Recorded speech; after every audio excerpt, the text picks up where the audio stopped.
When we talk about Buddhism, there's no way around Lumbini, the birthplace of Buddha. Interestingly, Nepal isn't actually a Buddhist country. Over 90% of the population practices Hinduism. On the streets of Nepal, you will often see sacred cows believed to be incarnations of Shiva casually strolling around, and you'd better give them the right of way. Siddhartha Gautama, who later became known as Shakyamuni Buddha, was born in the ancient India kingdom of Kapilavastu. He was a prince of King Suttodana. He gave up the throne for the greater good. He studied under various teachers, endured years of ascetic practice, and ultimately achieved enlightenment under the Bodhi tree after deep meditation.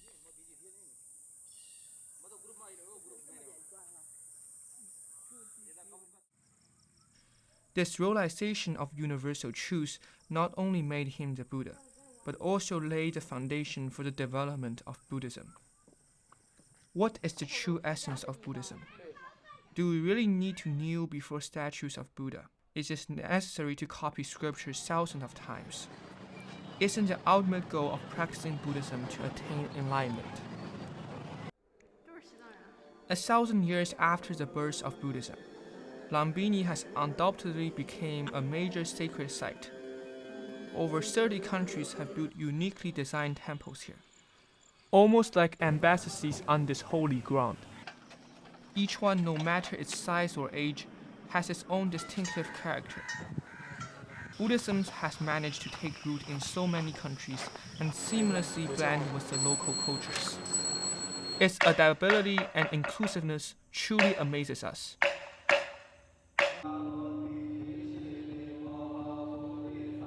The resident head monk at the Chinese monastery in Lumbini turned out to be a cheerful man, who enthusiastically taught us how to strike the morning bell and evening drum.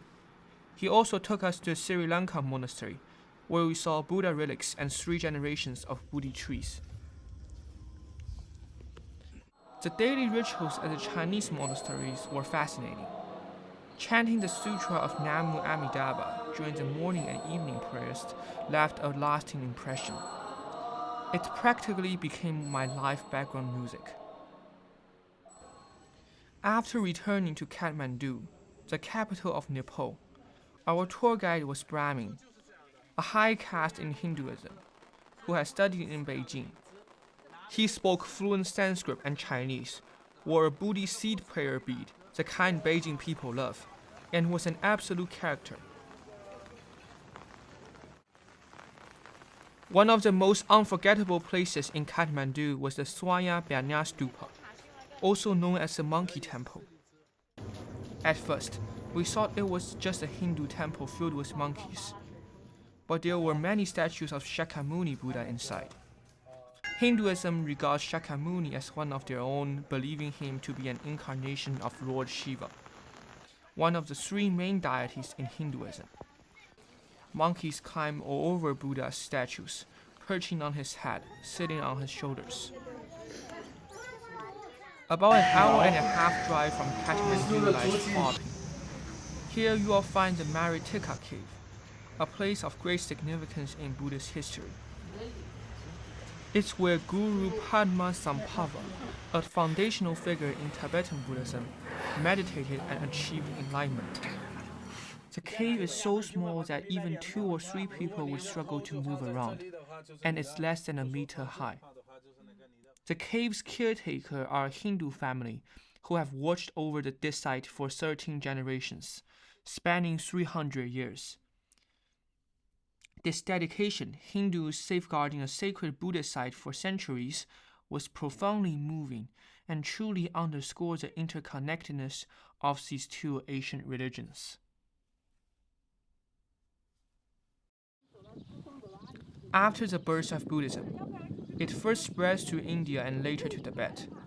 But Tibetan Buddhism developed its own unique traditions, largely due to the influence of Hinduism and local Bon religion. To achieve a blend of religion and politics, many practices in Tibetan Buddhism veer away from compassion and lean more toward discipline and punishment. One of the most fascinating aspects of Tibetan Buddhism is the tradition of reincarnated lamas, known as the Toko system. According to monks in Lhasa, when a spiritual leader is nearing the end of their life, they often leave clues about where they will be reborn. After their passings, they suppose use these hints to search for the reincarnated child. One method involves observing the reflections on a sacred lake to determine the directions of the reincarnation.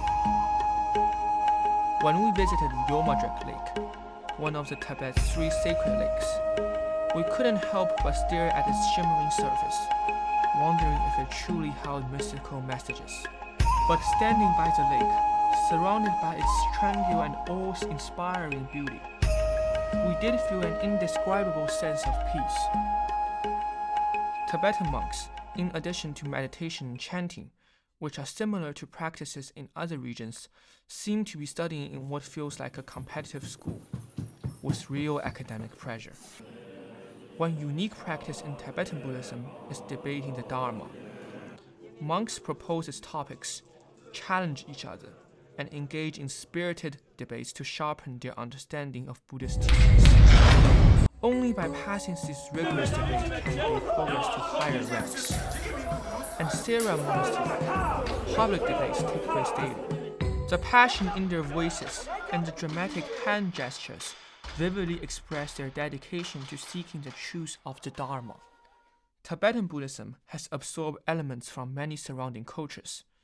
For instance, Central Chinese influences are evident in the art of Buddha statues, while Nepalese Thangka painting has flourished in Tibet, taking on even deeper religious significance. The Jowa Shakyamuni statue brought to Tibet by Princess Wen Chen of the Tang dynasty and Princess Brekuti of Nepal became one of the Tibetan Buddhism's most treasured relics. Meanwhile, the Thangka of Nepal found unparalleled prominence on Tibetan soil. Monks and artists grind precious metals into pigments, chanting prayers as they meticulously paint thangkas, imbuing them with an air of mysticism unique to Tibetan Buddhism. Buddhism is deeply interwoven into the daily lives of Tibetans. It's common to see people bringing butter to temples as offerings or taking newborn babies to monasteries for blessings. They even weave vajras to seek protection and peace. One of the most striking Tibetan rituals is the practice of full-body prostrations, known as kora. Outside Jokan Temple, there are always devoted practitioners, their forehead bruised and their hand blistered from countless prostrations.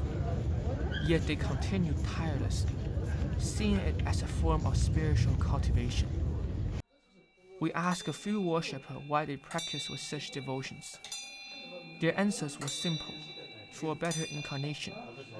This contrasts sharply with Buddhists in mainland China, who often pray for health, wealth, or happiness in this life. Tibetans focus on their future, while mainlanders remain tied to the present. A difference in mindset that they may never fully understand each other. In Lhasa, the doctor at my hotel medical clinic was Christian from northeastern China. He'd been working in Tibet for over a decade, and while his children, influenced by the environment, had become Buddhists, the family lived harmoniously without anyone trying to convert the other. Faith is a personal choice, he told me. This openness feels like an extension of Buddhism's inclusive spirit. Once we were drawn into a Tibetan home by the sight of a wall covered in cow dung.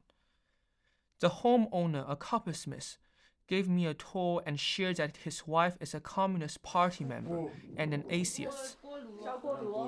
They never visit temples, yet his devout parents had gifted him a Buddhist amulet, which he still wears every day. 这种地方会去朝拜一下吗？不去，那个是党员的话不去。党员就不去。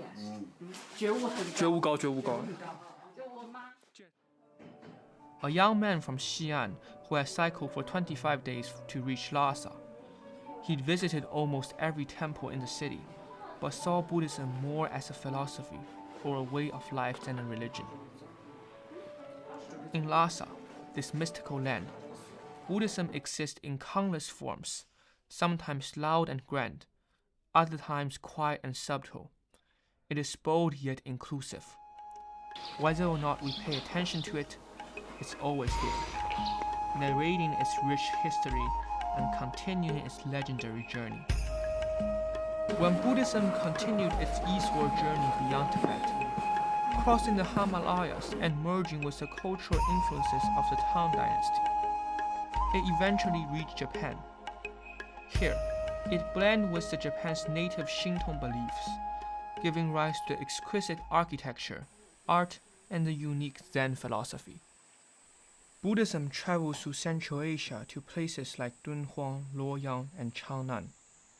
During the Tang Dynasty, a Japanese monk named Kukai came to China, visiting famous temples and studying Buddhist teachings, which he later brought back to Japan.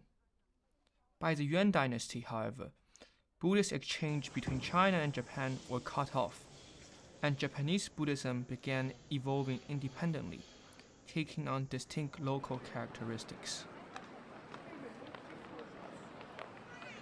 One of the most striking features of Japanese Buddhism is the evolution of its architectural style. In the beginning, they borrowed heavily from Tang Dynasty designs, particularly the traditional Chinese mortise and tenon structure. You can still see clear Tang influences in places like Hoyoji and Toshodaiji in Nara. Buddhism integrated seamlessly with Shinto, Japan's indigenous religion, and flourished, perhaps due to the technical challenges of building tall pagodas and the limited space inside for worshippers. Japan's Buddhist architecture gradually shifted from towers to halls, which were better suited for the larger religious gatherings. As the architecture evolved, Japan developed its own unique temple styles. Boyodo Inn in Uji is considered the first temple to reflect a distinctly Japanese aesthetic. The Phoenix Hall, built to represent the imagined Western Pure Land of ultimate bliss, is considered the pinnacle of Japanese design. Its iconic structure is so beloved that it's featured on Japan's 10-yen coin and 10,000-yen banknote.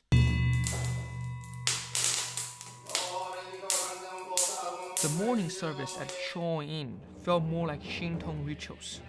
For instance, they've turned the Buddhist Vajra into a kind of ceremonial bell to swing, and many Shinto practices have blended into Buddhist ones. Nearly every Japanese temple has a purification station at the entrance for worshippers to wash their hands, sells colorful omamori, and often restrict access to certain statues, keeping them hidden, much like the sacred plaques in Shinto shrines. Japan's religious views are unique and different from the views of Chinese. In traditional Chinese Buddhism, monks are expected to renounce their families and cut all ties to worldly life. But in Japan, it's completely different. Buddhist monks can marry and have children. In fact, many temples are passed down from one generation to the next, with sons inheriting the role of temple guardians. They believe that pulling the strength of the entire family helps preserve the temple and spread the teaching of Buddhism. For ordinary Japanese people, temples are deeply intertwined with daily life. Many weddings and funerals take place in temples, which might reflect Western Christian influences but also show just how pervasive Buddhism is intertwined with Japanese culture. It's fascinating to see how Buddhism in Japan has become something both distinctively Japanese and inseparable from the rhythm of everyday life. From Lumbini, the birthplace of Buddha, to the unique Tibetan Buddhism in the Himalayas, and finally to Japan's thriving Zen tradition. Although we set out to explore Buddhism as a religion, but along the way, we discovered that it's so much more than that. It's a philosophy of life and a powerful cultural expression. In Lumbini, we witnessed how Buddhism is deeply intertwined with Hinduism at its roots. In Tibet, The colorful Tongkan paintings and the devout practice of prostration showed me how the Tibetan people have interpreted Buddhism in their own way. And in Japan, centuries-old temples seem to tell the story of how Buddhism gradually seeped into everyday life, shaping the rhythm of ordinary people over generations. At its core, Buddhism continues to respond to humanity's longing for liberation and our pursuit of beauty. To me, it's not just about outward expression of faith, it's about the inner search for peace and wisdom. After delving into Buddhism, a question began to form in my mind. Will people in the future move away from organized religion, embracing instead a more personal spiritual path? What is the distinction between religion and spirituality? And in this shift, are we perhaps aligning more closely with the essence of what the Buddha originally taught?